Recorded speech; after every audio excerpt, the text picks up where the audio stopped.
Om Shri Sai Ram, Om Shri Swami samartha. Akkalkote Shri Swami samartha Leelamruta book read. Authors Srimati Matangi Balaji and Shri Jack Barratt. Chapter 4 Adi Guru Dattatreya.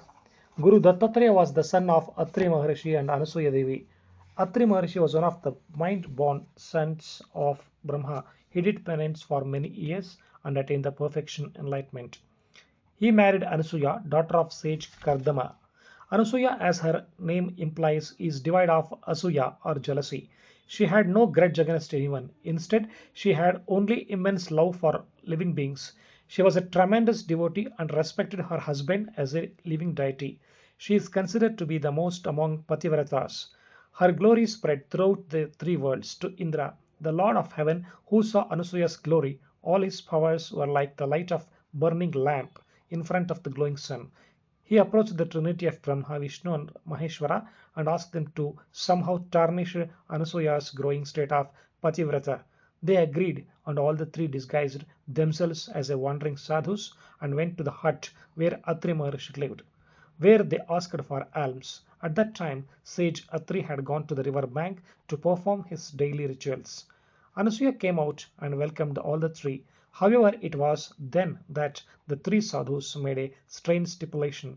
They asked her to serve the cooked food without wearing any clothes. Anasuya thought about what an embarrassing situation it was, but as she was a pativrata, she knew that they are God.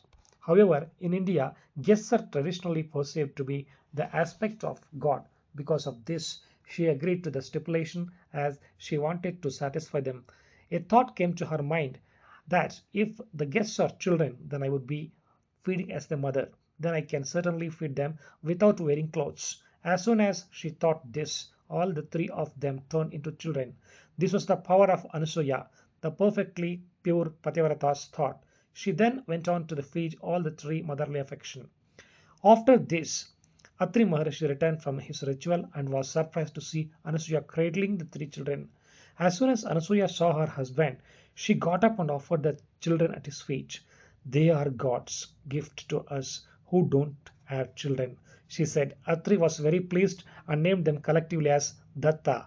Then three gods suddenly appeared in their real forms of Brahma, Vishnu, and Shiva.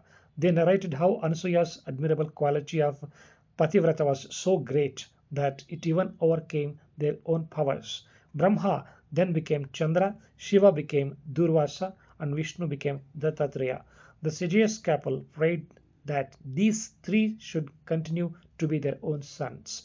They also agreed and henceforth united in one body with 6 arms and 3 heads. It was in this manner that Sri Lord Dattatreya incarnated on this earth and continues even now to operate as a universal force with name as Dattaguru. Sri Dattatreya loved living under the Audumbar tree and is traditionally represented with what matters hair.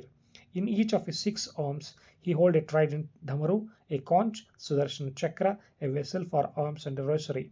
He smears ash all over his body and wears a tiger skin as a garment. He always has a cow and 4 dogs within him, which represents 4 Veda. The three-headed serpent Brahma, Vishnu, and Shiva, the cow serpent's Mother Earth, and the 4 dogs represent the Rig Veda, Yajurveda, Sama, and Atharvana Veda.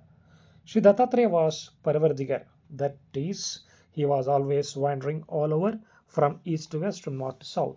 He had the wisdom that everything in creation conveys a lesson. He taught us that every creation in this universe is our teacher and that we should observe, understand, respect, and learn from everybody closely. That is why he had 24 different gurus that were all present within or as aspects of natural world.